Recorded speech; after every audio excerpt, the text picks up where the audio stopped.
Concept লাৰ্ণিঙলৈ সকলোকে স্বাগতম জনাই আজিৰ ভিডিঅ'টোত আৰম্ভ কৰিবলৈ ওলাইছোঁ MA ফাৰ্ষ্ট সেমিষ্টাৰ অসমীয়া বিভাগৰ তৃতীয় কাকত অসমীয়া নাটকৰ তৃতীয় অধ্যায় মাধৱদেৱৰ অৰ্জুন ভঞ্জন। মাধৱদেৱৰ অৰ্জুন ভঞ্জন সম্পৰ্কে বিশেষভাৱে এই কথাখিনি মনত ৰাখিব।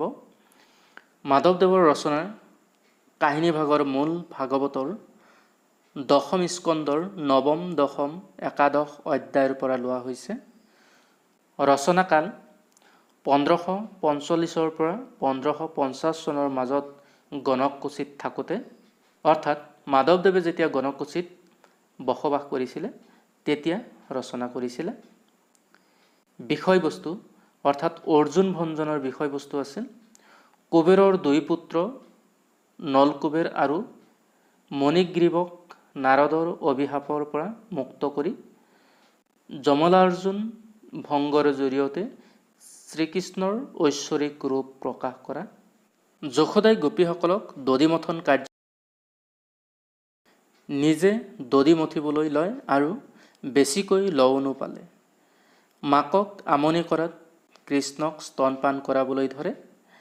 আঘাত তুলি থোৱা গাখীৰ পাৰিব ধৰা বুলি গোপীয়ে জনালে। কৃষ্ণক ঠেকেচা মাৰি নমাই গাখীৰ নমাবলৈ যায়। কৃষ্ণই দধি ভাঙি নিজে খাইছে আৰু বান্দৰকো খুৱাইছে। মাকে খঙত উৰালত বান্ধি থৈ নিজৰ কাম কৰে। অৰ্জুন ভঞ্জনৰ দ্বিতীয় স্তৰ আৰম্ভ হৈছে যমলাৰ্জুন ভংগৰ মাজেৰে। এই স্তৰটোৱে হ'ল কাহিনীৰ মূল কেন্দ্ৰবিন্দু। নাৰদৰ অভিশাপত কুবেৰৰ দুই পুত্ৰ নলকুবেৰ আৰু মণিগ্ৰীৱই এজোপা যমলাৰ্জুন বৃক্ষৰূপে নন্দৰ পদূলিত ঠাই পাইছিল। নাৰদৰ বৰদান ৰূপে দুয়ো কৃষ্ণৰ স্পৰ্শতহে পুনৰ জীৱন লাভ কৰিব। কৃষ্ণই উৰাল লৈ দুই গছজোপাৰ মাজেৰে পাৰ হওঁতে দুই বৃক্ষ উভালি পৰিল, দুয়ো মুক্তি লাভ কৰিলে। এই কথাখিনি উল্লেখ আছে। তৃতীয় স্তৰ নন্দ যশোদাৰ কাজিয়াৰ মাজেৰে পাৰ হয়। ৰোহিণীৰ বাধা প্ৰদান। নাটখনিত 7টা শ্লোক আৰু 8টা গীত আছে। এই মূল কথাখিনি মনত ৰাখি আপোনালোকে বহলাই লিখিব। অৰ্জুন ভঞ্জন নাটৰ চৰিত্ৰসমূহ হৈছে শ্ৰীকৃষ্ণ, যশোদা, নন্দ, ৰোহিণী অৰ্থাৎ বলৰামৰ মাতৃ। কৃষ্ণক বান্ধিবলৈ আৰু নন্দই যশোদাক মাৰিবলৈ যোৱাত বাধা প্ৰদান কৰিছিলে। আন দুটি চৰিত্ৰ হৈছে নলকুবেৰ আৰু মণিগ্ৰীৱ। এইকেইটা আছিল অৰ্জুন ভঞ্জন নাটৰ চৰিত্ৰ। অৰ্জুন ভঞ্জন নাটখনিৰ ৰস বিচাৰ।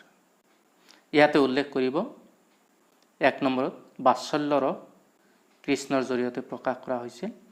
দ্বিতীয়তে ভীষ্মই যমলাৰ্জুন গছজোপা উভালি পেলোৱা নলকুবেৰ আৰু মণিগ্ৰীৱ মুক্তি লাভ কৰে, তাৰ জৰিয়তে প্ৰকাশ কৰা হৈছে।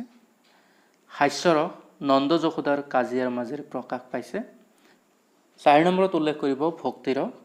ই হৈছে অৰ্জুন ভঞ্জন নাটৰ প্ৰধান ৰস। ভক্তিৰসৰ যোগেদি জনসাধাৰণক বৈষ্ণৱ ধৰ্মৰ প্ৰতি আকৃষ্ট কৰা। এইদৰে সংক্ষিপ্ত ৰূপত নোটছ বনাই পঢ়িলে নিশ্চয় পৰীক্ষাৰ আগত দিনত 2-3 বাৰকৈ ৰিভাইজ দিবলৈ সক্ষম হ'ব।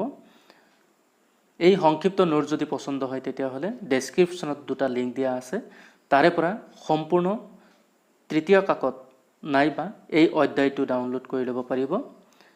মোক উৎসাহিত কৰিবলৈ চেনেলটো ছাবস্ক্ৰাইব কৰিব, লাইক কৰিব আৰু আপোনালোকৰ সহপাঠীৰ লগত শ্বেয়াৰ কৰিব। আনকি ভিডিঅ'টো কেনে পালে নিশ্চয় গঠনমূলক দিহা আৰু পৰামৰ্শ কমেণ্ট কৰি জনাব।